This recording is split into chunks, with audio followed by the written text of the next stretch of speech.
Pleurez-vous, madame?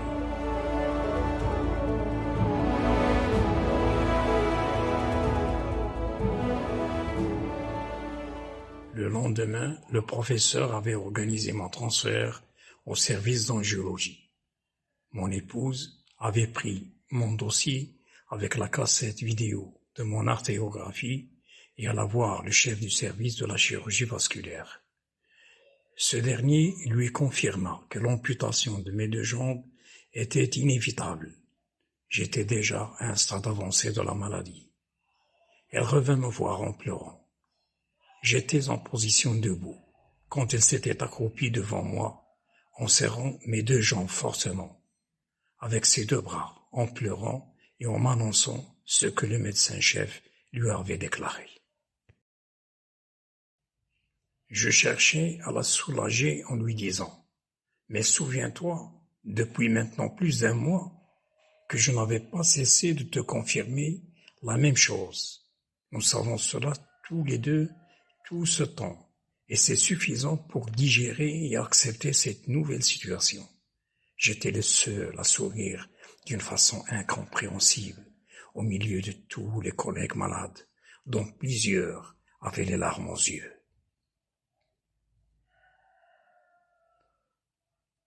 Après une première hospitalisation au service d'angiologie et un pontage fémoropoplité, l'angiologue Srer m'avait fixé un rendez-vous d'1 mois. De retour à la maison, ma maladie s'était aggravée. Mes hurlements de douleur s'entendaient à une centaine de mètres de la maison, selon le témoignage de mes proches. Je prenais des calmants. Cependant, d'une part, mon corps s'habituait rapidement à ces analgésiques, et d'autre part, ma maladie se compliquait, ce qui rendait mes douleurs plus intenses. Par conséquent, j'avalais encore plus de comprimés analgésiques. Pris entre 2 feux, j'avais atteint le record de prendre 45 comprimés par jour. Une fois, vers 5 heures du matin, après avoir consommé un calmant à forte dose, je n'avais plus de douleur. J'étais fatigué et j'avais besoin de dormir. Néanmoins, un arrêt de la respiration m'arracha de mon sommeil. À chaque fois que je me sois endormi, j'avais réalisé que ma respiration n'était plus un réflexe normal, mais un acte volontaire qui m'obligeait à rester éveillé pour respirer. Désormais, je ne pouvais plus dormir. Immédiatement, j'avais ouvert les fenêtres du salon, sur les 2 façades. Il faisait froid, il pleuvait dehors. J'étais torse nu. J'avais fait appel à mon fils cadet pour m'apporter un gros récipient de lavage et une bouilloire pleine d'eau froide. Je lui demandais de m'aider à me laver la tête et le tronc à l'eau froide.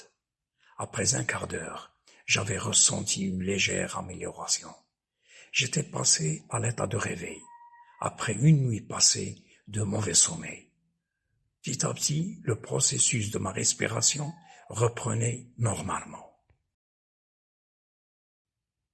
Pendant cette période, la date de ma carte d'identité avait expiré. Cette carte nationale, comme aujourd'hui, était indispensable à toute démarche administrative, y compris ma prise en charge par un service médical.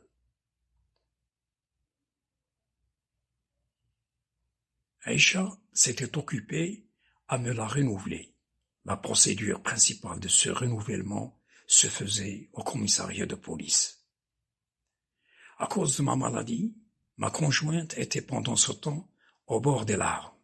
Elle pleurait souvent en silence. Lorsqu'un monsieur remarqua ses larmes et lui posa la question. « Pourquoi pleurez-vous, madame ?» Elle lui répondit. « Mon mari est malade. Les médecins disaient qu'on va lui amputer les 2 jambes. Le monsieur qui vivait et travaillait en Italie sympathisa avec elle et exprima sa solidarité et son soutien, en lui laissant son adresse et son téléphone, et en lui promettant de m'accueillir dans un hôpital de la ville de Padoue, au nord de l'Italie. D'après lui, il y avait une possibilité d'être bien soigné et éviter l'amputation de mes 2 jambes. Enthousiasmée, Aïcha revint à la maison, confiante et pleine d'espoir. Immédiatement, elle s'engagea dans les mêlées des multiples démarches, longues et compliquées, concernant la préparation des pièces à fournir pour l'obtention d'un passeport, puis la préparation d'un autre dossier pour demande de visa Schengen. Elle commença par une procédure judiciaire obligatoire, afin de préciser le jour et le mois de ma date de naissance inexistante sur mon livret d'identité et d'état civil. Comme la plupart des Marocains de ma génération, étant donné que cette précision du jour et du mois est une condition sine qua non pour l'acquisition d'un passeport. L'autre exemple de papier difficile à obtenir était une autorisation de quitter le territoire, délivrée par le ministère de l'Éducation nationale à Rabat. C'était un trajet de va-et-vient entre Youssoufia, sa fille, et Rabat. Une fois, elle s'était trouvée perdue et seule, loin de la gare routière de Casablanca, vers 2 heures du matin, exposée à tous les dangers. Une autre fois, elle s'était trouvée seule à Rabat, tenant l'une de ses sandales déchirées dans une main et un dossier dans l'autre, se déplaçant à pied entre les différents bureaux administratifs. Parce qu'il ne lui restait plus d'argent, ni pour acheter de nouvelles chaussures, ni pour payer un moyen de transport.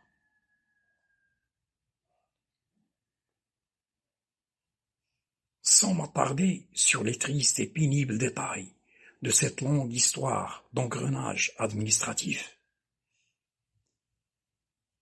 je m'étais trouvé un bon matin en compagnie d'Aïcha, faisant la queue devant le consulat de France à Marrakech pour déposer mon dossier de demande de visa Schengen. L'objectif était d'aller en France, chez notre fils aîné étudiant à l'Université des sciences à Amiens. Tout d'abord, ensuite prendre le train avec lui pour m'accompagner jusqu'à l'hôpital de la ville de Padoue, au nord de l'Italie, afin d'être accueilli et soigné comme prévu. Quelques jours plus tard, mon visa Schengen, qui me permettait de circuler librement dans les pays de l'Union européenne, était accordé.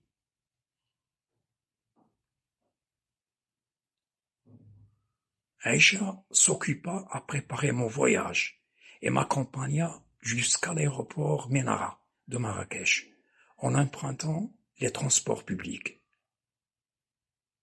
C'était mon premier voyage par avion.